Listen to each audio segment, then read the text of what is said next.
ನಮಸ್ಕಾರ online T V ವೀಕ್ಷಕರೇ. ಇವತ್ತು ನಮ್ಮ ಜೊತೆ ಆನ್ಲೈನ್ ಟಿ ವಿಯಲ್ಲಿ ವಿಶೇಷ ವ್ಯಕ್ತಿ ಇದ್ದಾರೆ, ಕಲೀಮುಲ್ಲಾ ಅಂಥೇಳಿ, Disha education and charitable trust ಮುಖ್ಯಸ್ಥರು. ಇವತ್ತು ತುಮಕೂರಿನ ಹೆಸರಾದಂಥ ಗುಮ್ಚಿ ಚೌಕ ವೃತ್ತದಲ್ಲಿರ್ತಕ್ಕಂಥ ಮೌಲಾನಾ ಆಜಾದ್ ಸರ್ಕಾರಿ ಶಾಲೆಯಲ್ಲಿ ಒಂದು ಅತ್ಯುತ್ತಮವಾದ ಒಂದು ಕಾರ್ಯಕ್ರಮ ಮಾಡಿದ್ರು. SSLC ಏನು ಎಕ್ಸಾಮ್ ಹತ್ರ ಬರ್ತಿರೋ ಒಂದು ಹಿನ್ನೆಲೆಯಲ್ಲಿ ಮಕ್ಕಳಿಗೆ ಯಾವ ರೀತಿ ಓದಬೇಕು ಅನ್ನೋಂಥದ್ದನ್ನು ಈ ಸಂಸ್ಥೆ ದಿಶಾ ಚಾರಿಟಬಲ್ ಟ್ರಸ್ಟ್ ಏನಿದೆ ಅದು ಅಧ್ಯಕ್ಷರಾಗಿರೋ ಮೊಹಮ್ಮದ್ ಕಲೀಮುಲ್ಲಾ ಅಂತ ನನ್ನ ಭಾಳ ಸ್ನೇಹಿತರು. ಅವ್ರು 24 ಗಂಟೆ ಯೋಚನೆ ಮಾಡೋದು ಮಕ್ಕಳ ಬಗ್ಗೆನೇ, ಮಕ್ಕಳು ಎಜುಕೇಷನ್ ಬಗ್ಗೆ ಮಾತಾಡ್ತಾರೆ. ಇವರು ಇಂಥ ಕಾರ್ಯಕ್ರಮ ಮುಂದೇನು ಇದೇ ರೀತಿ ಮಾಡಬೇಕಂತ ಕೇಳ್ಕೊಂಡ ನಾನು ಮಕ್ಕಳಿಗೆ ಒಳ್ಳೇದಾಗ್ತದೆ ಅಂತ ಹೇಳಿ ಒಳ್ಳೆಯ ಸಂದೇಶವನ್ನು ಕೊಡಿಸೋಂಥ ಕೆಲಸ ಮಾಡಿದ್ದಾರೆ. ಬನ್ನಿ ಅವ್ರ ಜೊತೆ ಮಾತಾಡೋಣ. ಸರ್, ತಾವು ಕಳೆದ ಬಾರಿ ಕೂಡ ಕಾರ್ಯಕ್ರಮ ಮಾಡಿದ್ರಿ. ಹೌದು, ನಾವು ದಿಶಾ ಎಜುಕೇಷನ್ ಆ್ಯಂಡ್ ಚಾರಿಟಬಲ್ ಟ್ರಸ್ಟಿಂದ ಈ ಒಂದು ಟ್ರಸ್ಟ್ ವತಿಯಿಂದ ಬಹಳ ವರ್ಷಗಳಿಂದ ಒಂದು ಕಾರ್ಯಕ್ರಮಗಳನ್ನು ನಾವು ಹಮ್ಮಿಕೊಳ್ತಾ ಇದ್ದೀವಿ. ಪರ್ಟಿಕ್ಯುಲರ್ಲಿ ನಾವು ಎಜುಕೇಷನ್ ಲೈನಲ್ಲಿ ಒಂದು ಸೋಷಿಯಲ್ ಸರ್ವಿಸನ್ನು ನಾನು ಫಾಸ್ಟ್ ಕಾಲೇಜ್ ಡೇಸಿಂದನೂ ಮಾಡ್ಕೊಂಡು ಬಂದಿದ್ದೀನಿ. ಮಕ್ಕಳ ವಿದ್ಯಾಭ್ಯಾಸನೇ ಇವತ್ತಿನ ಒಂದು ಸರಿಯಾದ ದಾರಿ, ಸರಿಯಾದ ಅವರ ಏಳಿಗೆಗೆ, ಅವರ ಭವಿಷ್ಯಕ್ಕೆ ವಿದ್ಯಾಭ್ಯಾಸನೇ ಮುಖ್ಯ. ಹಾಗಾಗಿಬಿಟ್ಟು ನನ್ನ ಒಂದು ಅಳಿಲು ಸೇವೆಯನ್ನು ಬಹಳ ವರ್ಷಗಳಿಂದ ನನ್ನ ಟ್ರಸ್ಟ್ ಮೂಲಕ ಮಾಡ್ಕೊಂಡು ಬರ್ತಾ ಇದ್ದೀನಿ. ಸರ್, ನಿಮ್ಮ ನೋಡಿ, ಇದು ತಾವು ಅಳಿಲು ಸೇವೆ ಅಂತ ಹೇಳ್ತಾ ಇದ್ದೀರಾ. ಈ ಅಳಿಲು ಸೇವೆ ಮುಂದಕ್ಕೆ ಮಕ್ಕಳಿಗೆ ದಿಕ್ಕನ್ನು ಬದಲಾಯಿಸುತ್ತೆ. ಯಾಕಂದರೆ ಅವರು ಟ್ರೈನರ್ ಹೇಳ್ತಾ ಇದ್ರು ಮಕ್ಕಳಿಗೆ ಯಾವ ರೀತಿ ಓದಬೇಕು, ಯಾವ ರೀತಿ ಇದು ಮಾಡಬೇಕು ಅಂತೇಳಿ. ಇವತ್ತು SSLC ಎಕ್ಸಾಮ್ ಅಂದರೆ ಮಕ್ಕಳಿಗೆ ಒಂಥರ ಭಯ ಇರುತ್ತೆ, ನಾವು ಹೆಂಗಪ್ಪ ಏನು ಮಾಡಬೇಕು, ಯಾವ ಥರ ಮಾಡಬೇಕು ಅಂತೇಳಿ. ಒಂದು ಒಳ್ಳೆಯ ಅತ್ಯುತ್ತಮವಾದ ಒಂದು ಟ್ರೈನರ್ನ ಕರ್ಕೊಂಬಂದು ನೀವಲ್ಲಿ. ನನ್ನ ಹೆಸರು ಶ್ರೀಕಾಂತ್ DV ಅಂತ ಹೇಳಿ, JC's ಆರ್ಗನೈಸೇಷನ್ಲಿ ನ್ಯಾಷನಲ್ ಟ್ರೈನರ್ ಆಗಿ ಇದ್ದೀನಿ. ನಾನು ಪರ್ಸನಾಲಿಟಿ ಡೆವಲಪ್ಮೆಂಟ್ ಟ್ರೈನಿಂಗನ್ನು ಮತ್ತು ಮಕ್ಕಳಿಗೆ ಎಕ್ಸಾಮಿನೇಷನ್ ಓರಿಯೆಂಟೆಡ್ ರಿಲೇಟೆಡ್ ಟ್ರೈನಿಂಗನ್ನು ನಾನು ಜಾಸ್ತಿ ಕೊಡ್ತಾ ಇದ್ದೀನಿ. ಇವತ್ತು ನಾನೇನು ದಿಶಾ ಫೌಂಡೇಶನ್ ಮತ್ತು ಟ್ರಸ್ಟಿಂದ ನಾನು ಇವತ್ತು ಟ್ರೈನಿಂಗ್ ಕೊಡಲಿಕ್ಕೆ ಈ ಮೌಲಾನಾ ಆಜಾದ್ ಇಂಗ್ಲೀಷ್ ಸ್ಕೂಲ್ಗೆ ನಾನು ಬಂದಿದ್ದೇನೆ. ಇದರ ಹಿನ್ನೆಲೆ ಹೇಳ್ತೀನಿ. ನಾನು ಸುಮಾರು 10 ವರ್ಷದಿಂದ ಈ ಒಂದು ಎಜುಕೇಷನ್ ಟ್ರಸ್ಟ್ಗೆ ನಾನು ಟ್ರೈನಿಂಗನ್ನು ಬರ್ತಾ ಇದ್ದೀನಿ. ಮೈನಾರಿಟಿ ಮಕ್ಕಳಲ್ಲಿ ಏನೇನು ಒಳಗಡೆ ಆತ್ಮವಿಶ್ವಾಸದ ಕೊರತೆ ಇದೆ ಅಂಥ ಮಕ್ಕಳನ್ನು ಮುಖ್ಯವಾಹಿನಿಗೆ ತರಲಿಕ್ಕೋಸ್ಕರ ಒಂದು ಎಕ್ಸಾಮಿನೇಷನ್ ತಂತ್ರಗಳನ್ನು ಹೇಳ್ಕೊಡುವಂಥದ್ದು, ಪರೀಕ್ಷೆಗಳನ್ನು ನಿರ್ಭಯವಾಗಿ ಎದುರಿಸುವಂಥ ಒಂದು ಕಲೆಗಳನ್ನು ಹೇಳ್ಕೊಡುವಂಥದ್ದು, ಮತ್ತು ಕೆರಿಯರ್ ಆಪರ್ಚುನಿಟೀಸು, PUC ಆದಮೇಲೆ ತಾನು ಹೇಗೆ ಫೋಕಸ್ ಮಾಡ್ಕೊಳ್ಬೇಕು ಅಂತಕ್ಕಂಥದ್ರ ಬಗ್ಗೆ ಮಾತಾಡ್ತಾ ಇದ್ದೀವಿ. ಅದಾದಮೇಲೆ ಡಿಗ್ರಿ ಮತ್ತು BE MBBS ಹುಡುಗರಿಗೆ ತಮ್ಮ ಕೆರಿಯರ್ನ ಹೇಗೆ ಡೆವಲಪ್ ಮಾಡ್ಕೋಬೇಕು, ಜೊತೆಗೆ ಹೇಗೆ ತಮ್ಮ ಬಯೋಡೇಟಾವನ್ನು ಕೊಡಬೇಕು, ಇಂಟರ್ವ್ಯೂ ಸ್ಕಿಲ್ಸ್ಗಳನ್ನು ಹೇಗೆ ತಗೊಳ್ಬೇಕು, ಎಲ್ಲದಕ್ಕಿಂತ ಹೆಚ್ಚಾಗಿ ಬಿಸ್ನೆಸ್ ಟ್ರೈನಿಂಗ್ಗಳನ್ನು ಕೂಡ ನಾವು ಈ ಒಂದು ವೇದಿಕೆಯಲ್ಲಿ ಕೊಡ್ತಾ ಇದ್ದೀವಿ. ನೋಡಿ, ಇವತ್ತಿನ ದಿನ ಏನಾಗಿದೆ ಅಂತೇಳಿದರೆ, ಮಕ್ಕಳಲ್ಲಿ ಎಕ್ಸಾಮ್ ಅಂತೇಳಿದರೆ ಒಂದು ಫಿಯರ್, ಹೆದರಿಕೆ ಅನ್ನೋದಿದೆ. ಎಕ್ಸಾಮ್ ಹತ್ರ ಬರ್ತಾ ಇದೆ, ಯಾವ ಥರ ಫೇಸ್ ಮಾಡಬೇಕು, ಹೆಂಗೆ ಓದಬೇಕು, ಇಷ್ಟೊಂದು ಸಬ್ಜೆಕ್ಟ್ ಇದೆ, ಇಷ್ಟೊಂದು ಪೋರ್ಷನ್ಸ್ ಇದೆ, ಹೆಂಗೆ ಕವರ್ ಮಾಡಬೇಕು, ಇದನ್ನೆಲ್ಲ ಹೇಗೆ ಅನ್ನೋದು ಒಂದು ದೊಡ್ಡ ಪ್ರಶ್ನೆ ಆಗಿ ಉಳಿಯುತ್ತದೆ. ಲಾಸ್ಟಲ್ಲಿ ಮಕ್ಕಳಿಗೆ ಈ ಭಯನ ಹೋಗಲಾಡಿಸ್ಬೇಕು. ಆ ನಿಟ್ಟಿನಲ್ಲಿ ಇದಕ್ಕೆ ನಾನು ನಮ್ಮ ಟ್ರೈನಿಂಗ್ ಟೈಟಲ್ ಕೂಡ ಈ ಥರ ಕೊಟ್ಟಿದ್ದೀನಿ, exam is A fest. Exam ಒಂದು ಹಬ್ಬ ಅಂತೇಳಿ. ಯಾಕೆಂದರೆ ಅಂತೇಳಿದ್ರೆ, ಒಂದು ಹಬ್ಬನ ನಾವು ಯಾರೂ ಸೀರಿಯಸ್ ಆಗಿ ಆಚರಣೆ ಮಾಡೋದಿಲ್ಲ, ಹೆದರಿ ಮಾಡೋದಿಲ್ಲ, ಭಯದಲ್ಲಿ ಮಾಡೋದಿಲ್ಲ. ಸಂತೋಷದಿಂದ ಎಲ್ಲರ ಜೊತೆ ಸೇರಿ ಒಂದು ನೆಮ್ಮದಿಯಂಥ ಒಂದು ಖುಷಿ ತರುವಂಥ ಒಂದು ವಾತಾವರಣದಲ್ಲಿ ಹಬ್ಬನ ಆಚರಿಸ್ತೀವಿ ನಾವು. ಹಾಗಾಗಿಬಿಟ್ಟು ಎಕ್ಸಾಮ್ ಕೂಡ ಹಾಗೆ ಕೂಡ.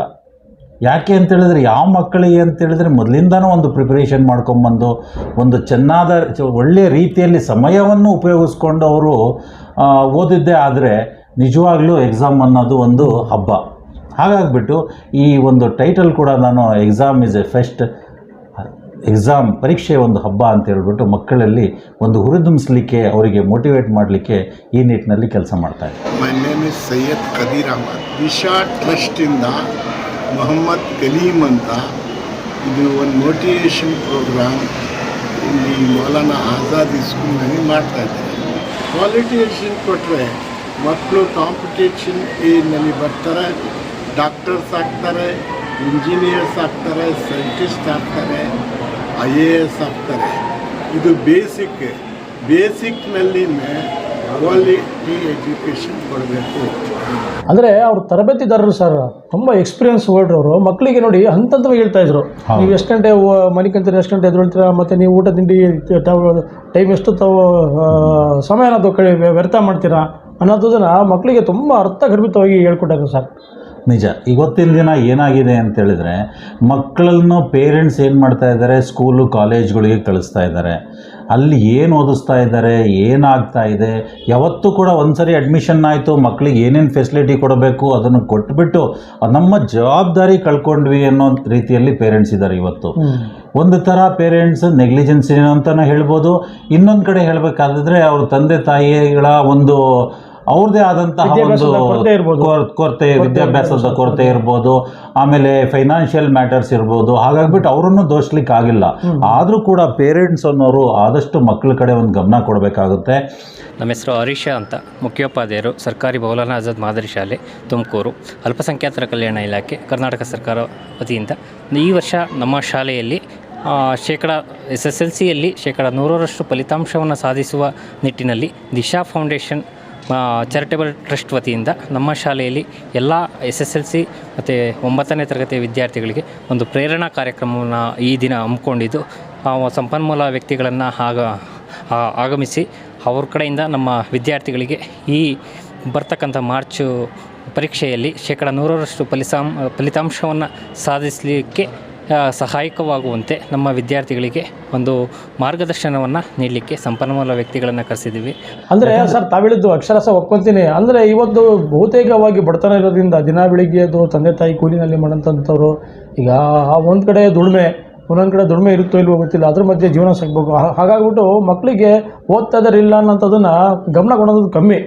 ಇಲ್ಲ, ನಿಜ. ಅದನ್ನು ತಾವು ಹೇಳ್ತಾ ಇರೋದು ಇವತ್ತಿನ ಪರಿಸ್ಥಿತಿಯಲ್ಲಿ ದುಡಿದು ತಿನ್ನೋದೇ ಒಂದು ಭಾಳ ದೊಡ್ಡ ಒಂದು ಸಾಧನೆ ಆಗಿಬಿಟ್ಟಿದೆ.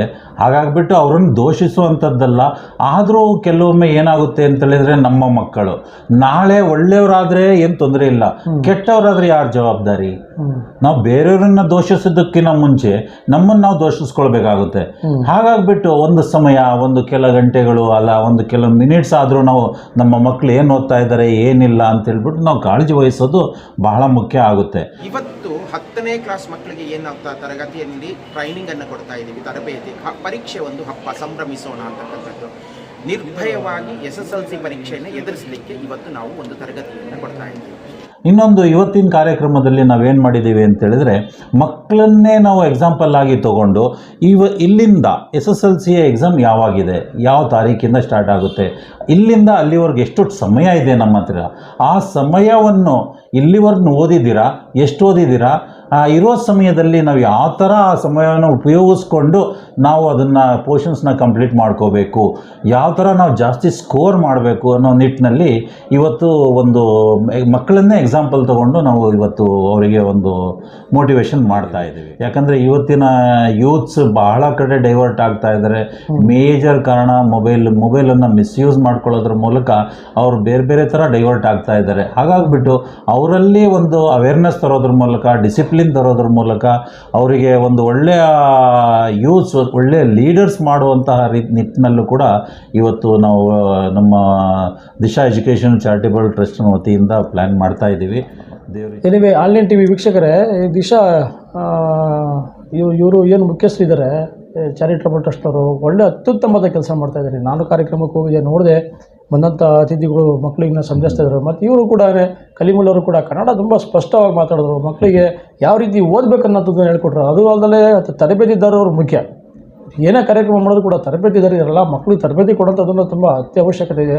ಮಕ್ಕಳು ಏನು ಮೊಬೈಲ್ ಆಗಿರ್ಬೋದು, TV ಆಗಿರ್ಬೋದು, ತಾವೆಷ್ಟು ಸಮಯ ಕಳೀತಾ ಇದ್ದಾರೆ, ಎಷ್ಟೊತ್ತು ತಾವು ನಿದ್ದೆ ಮಾಡ್ತಾ ಇದ್ದಾರೆ, ಮುಂದಕ್ಕೆ ಹೆಂಗೆ ಓದಬೇಕು, ಎಷ್ಟು ಇನ್ನೂ ದಿನ ಬಾಕಿ ಇದೆ, ಅದು ಬರೆದು ಕೂಡ ತೋರಿಸ್ತಾರೆ. 76 ದಿವಸ ಬಾಕಿ ಇದೆ SSLC ಎಕ್ಸಾಮು.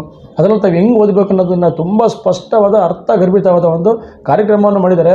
ನಾನು ಏನು ಕಲಿಮುಲ್ಲವರು ನನ್ನ ವೈಯಕ್ತಿಕವಾಗಿ ನಮ್ಮ ಆನ್ಲೈನ್ TV ನಾನು ವಿನಂತಿ ಮಾಡ್ತೀನಿ, ಈ ರೀತಿ ಬೇರೆ ಬೇರೆ ಕೂಡ ಒಂದು ಶಾಲೆಗಳಲ್ಲಿ ಮಾಡಿದ್ರೆ ಮಕ್ಕಳಿಗೆಲ್ಲ ಒಂದು ಕಡೆ ಧೈರ್ಯ ಬರುತ್ತೆ. ಯಾಕಂದರೆ ಇವತ್ತು SSLC ಎಕ್ಸಾಮ್ ಮಕ್ಕಳು ಎಲ್ಲ ಒಂದು ಕಡೆ ಕುಸ್ತೋಗ್ಬಿಡ್ತಾರೆ, ಭಯ ಬೀಳ್ತಾರೆ. ನಾವೇನು, ಯಾಕಂದರೆ ಇದು ಒಂದು ದಿನದ ಸಾಧನೆ ಅಲ್ಲ, 10 ವರ್ಷದ ಸತತವಾದ ಸಾಧನೆ. ಅವ್ರ ತಂದೆ ತಾಯಿ ಪಟ್ಟಂಥ ಕಷ್ಟ, ಅವರ ಪಟ್ಟಂಥ ಶ್ರಮವನ್ನು ಮಕ್ಕಳು ಎಲ್ಲ ಒಂದು ಕಡೆ ಪಾಸ್ ಆಗಿಬಿಟ್ರೆ ಅವರ ಜೀವನನೇ ಮುಂದಕ್ಕೆ ಫ್ಯೂಚರು ತುಂಬ ಅತ್ಯುತ್ತಮವಾಗಿರುತ್ತೆ. ಮುಂದಕ್ಕೆ ಓದ್ಬೋದು. ಕಲಿಮುಲ್ಲರು ಹೇಳ್ತಿದ್ರು IAS IPS ಈ ಥರ ನಿಮ್ಮ ಭವಿಷ್ಯ ಚೇಂಜ್ ಆಗುತ್ತೆ ಅಂತೇಳಿ. ಆದರೆ ಈ ಥರ ಒಂದು ತರಬೇತಿ ಇವತ್ತು ಮಕ್ಕಳಿಗೆ ಹೇಳ್ಕೊಡಿದಾರಲ್ಲ, ನಿಜವಾಗ್ಲೂ ಕೂಡ ಪ್ರತಿಯೊಬ್ಬರು ಕೂಡ ಮೆಚ್ಚಂಥದ್ದನ್ನು ನಾನು ಅವ್ರಲ್ಲಿ ವಿನಂತಿ ಮಾಡ್ತೀನಿ. ದಯವಿಟ್ಟು ಬೇರೆ ಬೇರೆ ಶಾಲೆಯಲ್ಲೂ ಕೂಡ ಮಾಡಿದ್ರೆ ಮಕ್ಕಳಿಗೆಲ್ಲ ಒಂದು ಕಡೆ ಭಯನ ಅಂಥದ್ದನ್ನು ದೂರ ಹೊರಟೋಗ್ಬಿಡುತ್ತೆ. ಇಷ್ಟೊಂದು ನಾವು ಸೋಷಿಯಲಾಗಿ ಎಕ್ಸಾಮ್ ಬರೀಬೋದಾ, ನಾವು ಮಾಡ್ಬೋದಾ ಅನ್ನೋಂಥದ್ದನ್ನು ಅವರೆಲ್ಲ ಕೂಡ ಧೈರ್ಯ ಬರುತ್ತೆ. ಇನ್ನವೇ ಧೈರ್ಯ ತುಂಬುವಂಥ ಒಂದು ಕೆಲಸ ಇವತ್ತು ಮಾಡಿದ್ದಾರೆ ಇವರು. ಆನ್ಲೈನ್ TV ಇದು ನೈಜ ಜೀವನದ ಭಂಡಾರ. ನಮಸ್ಕಾರ.